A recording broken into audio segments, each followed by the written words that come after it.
morning.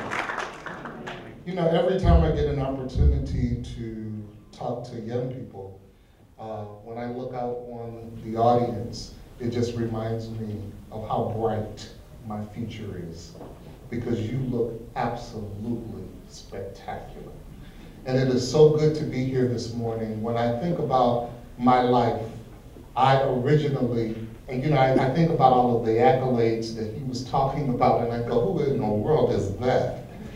I am a boy from South America. I came to this country from Bahia, Brazil. And when I came to this country, I could not speak English. And I remember having a teacher when I first entered the doors of American public education who said to me, "You're never going to be anything because you can't read." She never took the time to find out that, of course, I could not read because I wasn't from America and I had not been taught English. But I remember that sticking in my head, and I remember someone actually interpreting that for me. And I remember going home and telling my mother that this lady told me that I would never be anything because I couldn't read. And I thought that this was going to be my big moment where my mother came up to the school and showed the teacher who was boss, like all the other mothers that I saw that would come up to the school in the projects, and they would show the teacher who was boss. But my mother, she was cooking that afternoon when I told her that, and she just kept cooking. She didn't say anything. And I was just brokenhearted. I said, "Not you too. You believe I'm not going to be anything?" She said, "No." She said, "She doesn't get the opportunity to name you. She doesn't get the opportunity to dictate what you're going to be, how far you're going to go, what your life's opportunities are going to be. Only you and God get the opportunity to decide how far you will go." And she said, "And so now it is your charge." She says, "She has named you incompetent. She has named you unworthy." She said, "But I rename you genius. I rename you full of hope. I rename you full of possibilities. I rename you a winner. I rename you sterling. I rename you genius. I rename you dynamic." She said, "Now go out and live up to your name." So I say to all of our young people, there may be situations in which people have tried to name you, and they've tried to name you something that you should not accept. And you have to take and have the courage to rename yourself, because you are full of possibilities and you are full of hope. When we first came to this country, we lived in the Brewster Projects. And when I came along in the Brewster Projects, it was not the Brewster Projects that everyone talks about of the 1960s, of Diana Ross's Smokey Robinson, where people were out just singing on the stoops and waiting to be discovered. When we lived in the Brewster Projects, I remember walking past games. I remember walking past dumpsters where people had OD'd, and you could see their feet hanging out of the big barrel trash cans that were in the community. I remember people chasing us home because we were intent. I am the eldest of 5 children, and we were intent on having a quality and a dynamic education, given the resources that we had. And so I remember being chased home by folks with chains because they wanted us to join various gangs in the community. But every day, my mother was there. Every day, my grandmother was there. Every day, my father, he would come out and he would say, "We draw the line right here and no further. You are going to be successful. You will not touch my children, and I demand that you be excellent."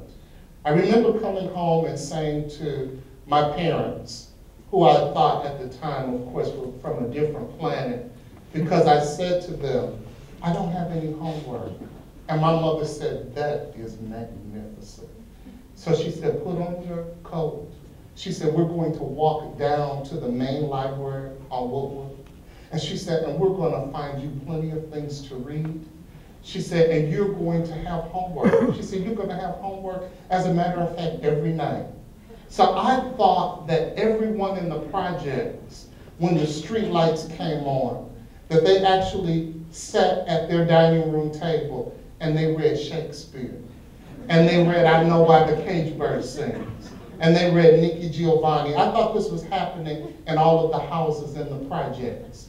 Until I started going to school and talking about all of these great ideas that I had come across in books, and all of the children looking at us as if we were weird and we were from a different planet.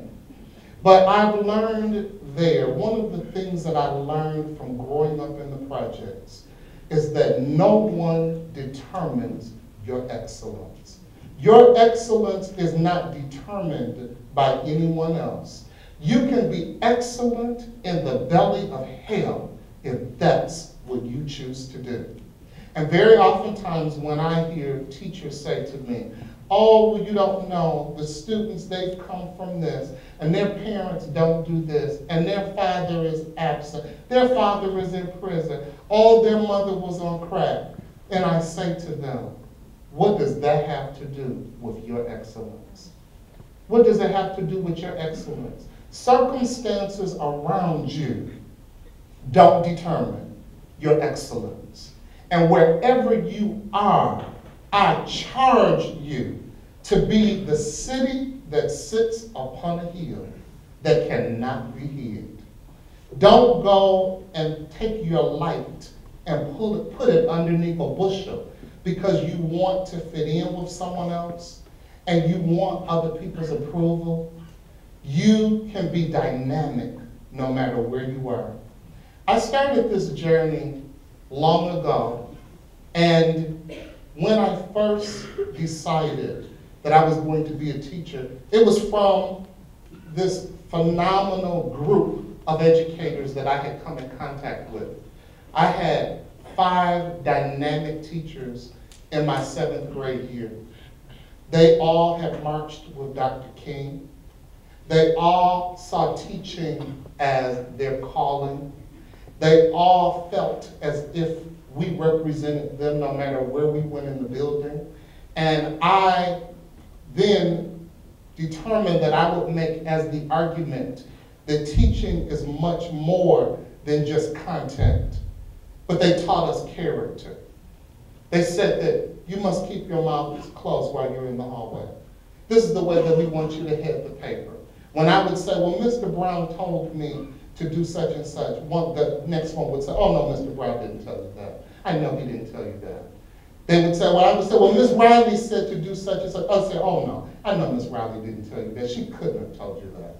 They all had the same expectations of the students that were there. And they demanded that we be excellent.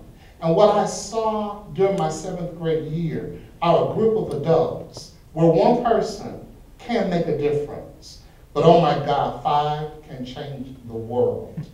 They changed my life, and they taught me that by sheer will, determination, tenacity, and faith, you can revolutionize another person's life and another person's existence. And sitting in their classrooms every day, as I was in awe, I thought that I was in the presence of the royalty of the teaching profession. And I thought, that's what I want to do. When I graduated from Cass Tech, I said that, are there any Cass technicians in the house? There are no Cass technicians in the house? Okay. When I graduated from Cass Tech, I determined that I wanted to go and I wanted to make a difference with young people. And I tell you that this has been such an incredible journey for me because I never intended, the reason why I sit back in awe of all of the things that I hear when I am introduced, because I never started in this career to be a superintendent. I had no intention of being in educational leadership. As a matter of fact, I didn't want to be in leadership at all. I wanted to teach. I had the opportunity, and many of you may not know who she is, but I had the opportunity to go and work with Marva Collins. And Marva Collins is a renowned educator who really changed the course of history for expectations for minority and vulnerable youth in this country. And her mantra was that there were no brains that were inferior, and that when we look at intelligence or we look at what people describe as the lack thereof, it is just contrived, and by the fettered and contrived conditions that we create, where we say that someone is not worthy. But all children, no matter where they come from or what their background is, they can be and they can do anything. So in that classroom with Mrs. Collins, she taught students from the Cabrini Green Projects to appreciate in 4th grade Romeo and Juliet, Macbeth. They would read the Iliad. They would read Homer and the Odyssey. They would read all of these great works of literature, and they would debate these great works of literature. So much so that 60 Minutes came to her and said, "This is too good to be true." And of course, her stance was, why is this too good to be true? Because the students are from the Cabrini Green Projects. Would this be too good to be true if these were students that lived right overlooking the water in Chicago on Lakeshore Drive? Would it be too good to be true? Because we believe that socioeconomics determine intellectual ability. And what I learned from her is that you set the course and the standard for your life. You set the course and the expectations for your life. You can be anything that you want to be. I went into teaching, and I thought that the same conditions that I saw in Marva Collins School, that I would be able to replicate in public school. But when I got to public school as a teacher, what was the norm at Marva Collins School? Very oftentimes people viewed from a deficit model. Because my principal, instead of applauding all of the incredible exploits that were happening in our classroom and the level of rigor, he just would come to me and say, "Well, I don't understand what's going on in your room. You haven't sent anyone to the office, and all of the other teachers send students to the office." And he said, "I don't understand what's going on in your room. Why do the students want to come back to your room at lunchtime when it's time to go to lunch? And I don't understand what's happening in your room. Why do students want to come and be in your classroom after school when it's time to go home?" And I thought, well, I don't know. It's called teaching. If you take the time to challenge someone intellectually, to stimulate them intellectually, to help them reach their intellectual apex, if you take the time to show them that the world begins and it ends with them, that the sun sets on them, they are important. They are not just serendipitous in the whole framework of creation, but they are intentional. That is the message that I want to give to every single student that I teach. That you having this experience as a teacher and being in your presence is the absolute miracle and a moment of grace from God. I get an opportunity to interconnect with people and with young people that were born for a divine purpose. None of you were mistakes. You survived. And because you survived and you were born, it means that God has something that is gargantuan for you. And without your existence, we cannot change the world. I was just sharing with the great doctor this morning that my family, when I was a young boy, we grew up in the Pentecostal church. So I went to a little small storefront church, and they used to call us the Holy Rollers. And we were the Holy Rollers because we clapped our hands and stomped our feet and shouted and ran up and down the aisles all night long. And I was in church every single night. And I had to learn to balance that experience that I had as a child with, that was my mother's side of the family. And my father's side of the family, they were activists. They came from the Church of God. They came from the Baptist church. They came from the AME church.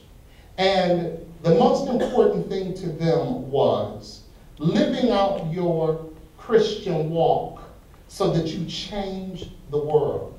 That the world is not just deterministic in the way that we look at and we interpret the Bible. You have the ability to change the world by your actions, by what you do. You can circumvent some things from happening. You can delay some things from happening. You can accelerate some things to happen. And all of those things collided as I have taken this journey in my life. Because I started out teaching and I thought that I was going to do that for 30 years.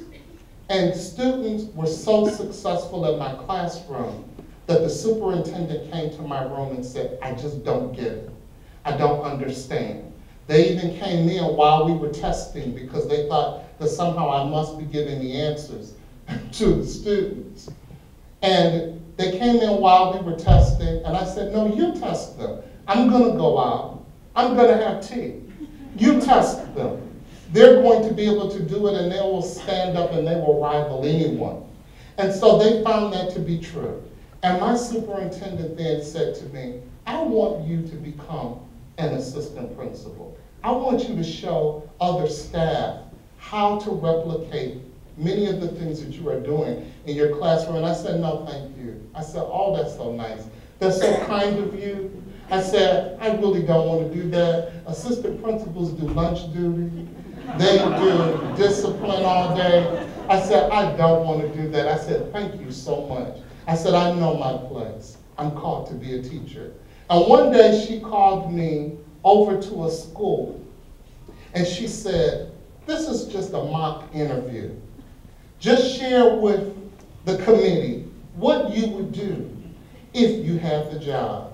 And I said, oh, okay, no problem. I said, if I had the job, I would do da-da-da, blah, blah, blah. And I gave this long list of things that I would do. And I went back to my classroom and I said, thank you to all of the committee. Oh, I knew what to do. I thanked every single person. I said, thank you so much. This was magnificent. I really appreciate this opportunity. And the next day, the superintendent came to my room and said, you did such a great job in the interview. They would like to have you as assistant principal. And I said, no, I don't want to do that. And she said, well, you know what, we have a sub for your room. And she said, and as of today, you will have to sign this new contract or else you will no longer be employed in our district.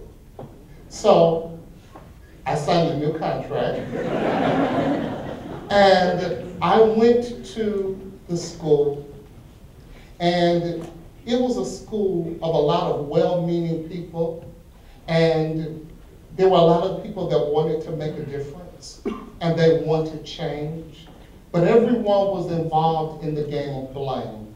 They would say, well, you know what, our sixth graders would have done better, but of course the fifth grade teachers, they just don't know what they're doing.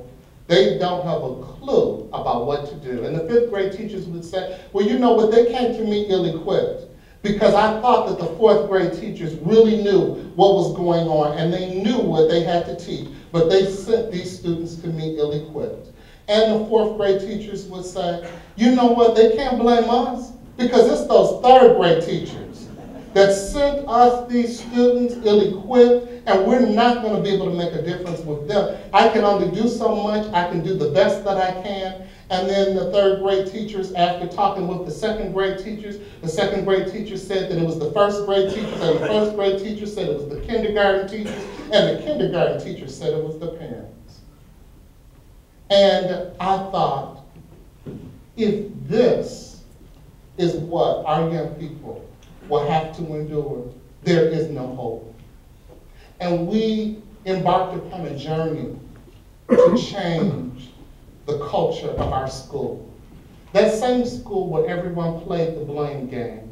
It was a song that we played at A minor. That it was the blame game and everyone blamed everyone else, and then of course all the teachers collectively blamed the leadership, and the leadership blamed the superintendent, and the superintendent blamed the leadership, and then the leadership then blamed the teachers all over again, and the teachers blamed the children. And we sung that song every day. And we would just ask someone, you know how you get someone to give you like a pitch on a harmonica, and they give you the pitch, and then you start singing the song. And we would sing that song every single day about blame. And as we began to change the culture of that school, and we really showed people strategies about what do you do to attack the challenges and to attack the problems, that school became a national exemplary school. We were invited to the White House, and we had dinner with President Clinton in his first term of office. And that was a school where people thought students couldn't learn. And I learned again the power that if you allow God to use you, you can make a difference. So I thought that I was comfortable there after not wanting to be an assistant principal. And the superintendent came to me and said, you know what, I have this great proposition for you. And I said, what is that? And this was, of course, the week after we came back from having the blue ribbon, because our school had had such success, and we had increased in scores, and we became a national blue ribbon school. So I thought, this is my niche, assistant principal. This is what I'm supposed to do. I'm very comfortable doing this work. And the superintendent came and said, I have a proposition for you. If you could please just meet me over at the school that's down the street. And I knew which school she was talking about. And that school was sort of like, if you've ever seen the movie Lean on Me, where you walk into the school and you hear expletives coming out of people's children's mouths, and you hear doors slamming all day long. You hear teachers screaming and yelling. You see graffiti on the wall. And I said, oh no, thank you so much. I really appreciate this opportunity. I said, this is a phenomenal opportunity. I said, thank you so much for believing in me, that I could turn it around. I said, but you know what? I am where I'm supposed to be. So I'm going to just go back to my school now. And she said, well, I didn't say that I wanted you to take the job. And I said, oh, okay. She said, but just tell me, what would you do if you were going to turn this school around? And I said, oh, well, if you just want to know my opinion, well, I would do this and I would do that. And I gave her the long list of all of the things that I would do. And she said, my gosh, she said, that is just phenomenal. And so she said, you know what, I have to make a phone call. She went into the other room and she made a phone call. And then I was standing there talking to the secretary. And she went out the back door, and then I saw her in the parking lot. And she was driving off the parking lot. And she called back to the school. And she said, may I please speak with Mr. Maridada? And I said, I went to the phone and I answered the phone. And she said, well, I just wanted to tell you. She said, I want to tell you congratulations. This is your new assignment. And she said, and you're going to do a great job, and you're going to turn this school around. And I thought that I was going to absolutely pass out with an aneurysm right there on the spot. But I knew what to do. God had already put the tools in me in terms of what to do. And I say that to you because God has put the tools in you to change the world, to change your situation, and change your condition, and change your neighborhood, to change your community, to change this state, to change the world. He's put in you the requisite skill set to affect change. And in that school, several years later, that school became a national blue ribbon school again. And we were again invited to the White House, to now in President Clinton's second term in office. And we were bestowed the honor of National Blue Ribbon School. So I thought, okay, I never really wanted to be an assistant principal. I never really wanted to be a principal, but we became a blue ribbon school. This is where I'm supposed to be. This is what I'm going to do for the rest of my life. And that same superintendent then went to the county, and she went to Wayne Risa, and she said to me, she said, Tom, she said, I know that you're having a great time in Southfield. Congratulations on becoming a blue ribbon school for the second time in your career. She said, that rarely happens. She said, I want to talk to you about working with some schools in Detroit that are slated for closure. And they're in corrective action. And basically, they've been written off by Detroit. And if they don't make AYP or show some signs of growth this year, they're going to all be closed. And I said, wow, how interesting. And she said, but I want you to lead a team that is going to go in and is going to provide reforms in those schools. And I said, oh, I said, you know what? Thank you so much. Thank you for believing in me. I really appreciate all of the things that you have done for me. And I just thank you for believing in me when I couldn't believe in myself. I gave a magnificent speech. And she said, but can we just have lunch? She said, can you just come out to Wayne Risa? She said, I'm not asking you to take the job, of course. She said, I just want to talk to you about what's happening in these schools. And so I said, oh, okay. I tell you, it's so gullible. I went out, had lunch, and she said, you don't have to take the job, just tell me what you would do. And I said, oh, if you just want my opinion, let me tell you.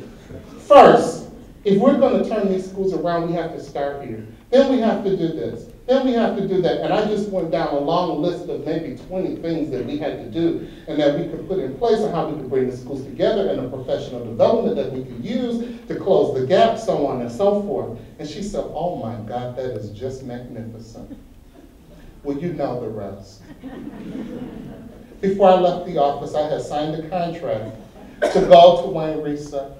Those 12 schools in their first year, all of them showed growth. And all of them made AYP, either in math or reading or both. And in the second year, our reward for having done such a great job with those 12 is that we got an additional 12 schools that had challenges.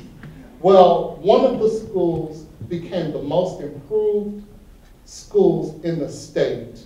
And the Governor Granholm, came and did a press conference from one of those schools, and that initiative was called the CEO District Schools in Detroit. All of the schools made AYP after 2 years. And I said, this is the work that I'm supposed to do. We're supposed to provide technical assistance for the schools. Yes, maybe it was great being an assistant principal. It was great being a principal, but now this is the place that I'm supposed to be. And then I went to a neighboring district, and they heard me speak, and they said, I would love for you to come and be our superintendent.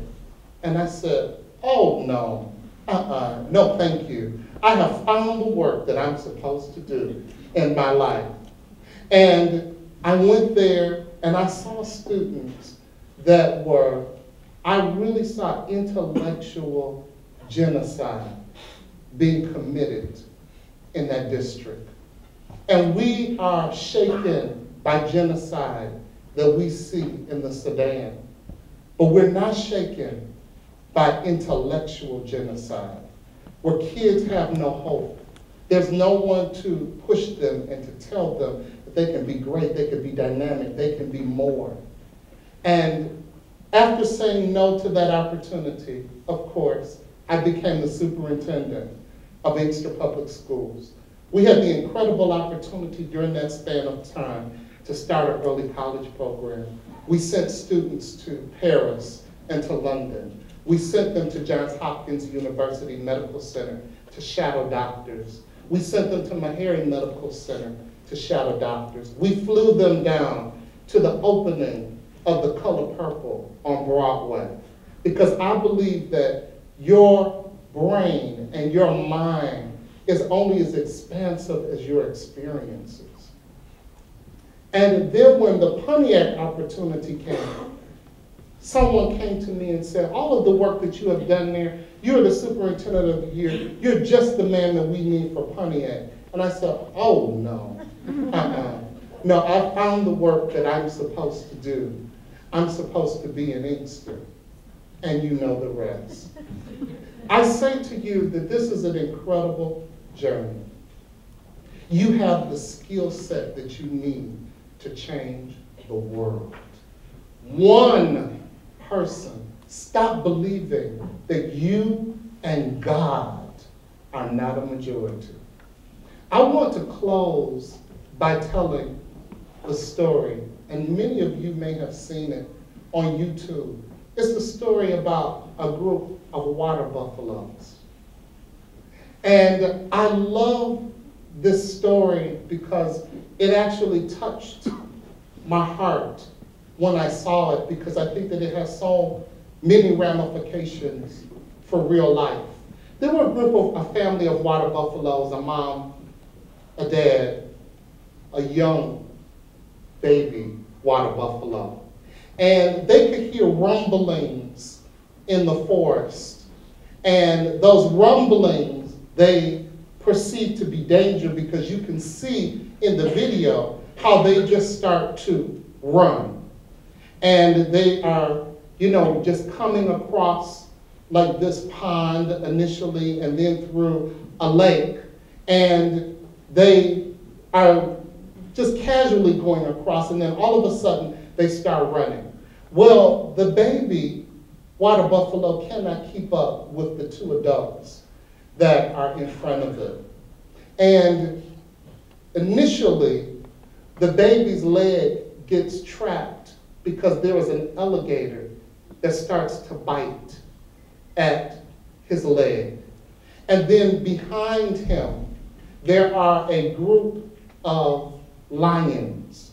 And the lions start to, as the baby water buffalo moves more towards land, that the lions start to surround the baby water buffalo. And of course, at this point in the scene, as you watch the video, I'm starting to think, I can't watch this, because you know what's going to happen. It looks like it is certain death. And the two older water buffaloes, they're gone. You can't see them anymore. And the baby is there, surrounded by all of these lions. And they are growling and they are roaring. And it's a certain time of death, and you know that this baby water buffalo has seen this was about to see an unfortunate fate. But from out of nowhere, as one of the lions began to attack the baby water buffalo, and of course the baby water buffalo, of course, is bleeding from the leg because the alligator had attacked it already. And now it's surrounded by lions, and one of the lions is getting ready to launch out and attack the baby water buffalo.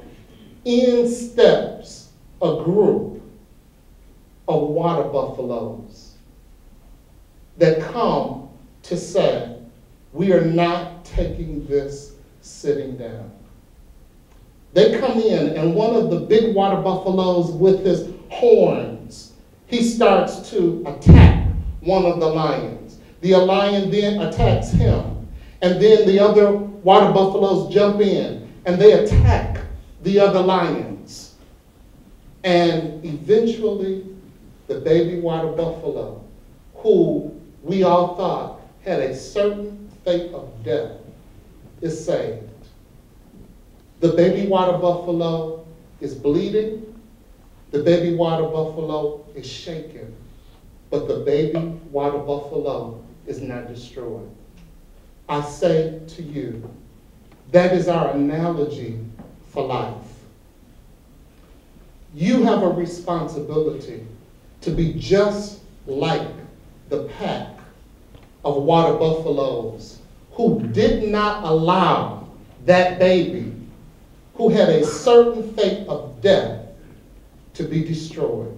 You have a responsibility to go back and to save somebody.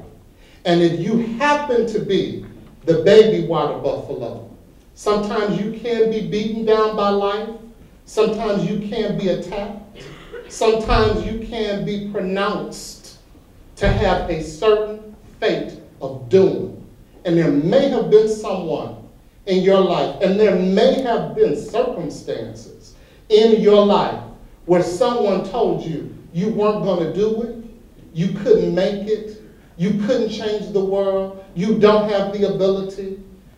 From where you came on the side of the tracks of the road, you have no contribution, you're not as good as someone else, and everything may have surrounded you to inform that decision. And even though you are bloodied, don't you dare give up. Don't you dare give up. You continue to keep hope. That is the responsibility of servant leaders. The responsibility of servant leaders is to allow what God has put in you to change the world. And one thing that I want you to do for me before we leave today, I want everyone to please stand.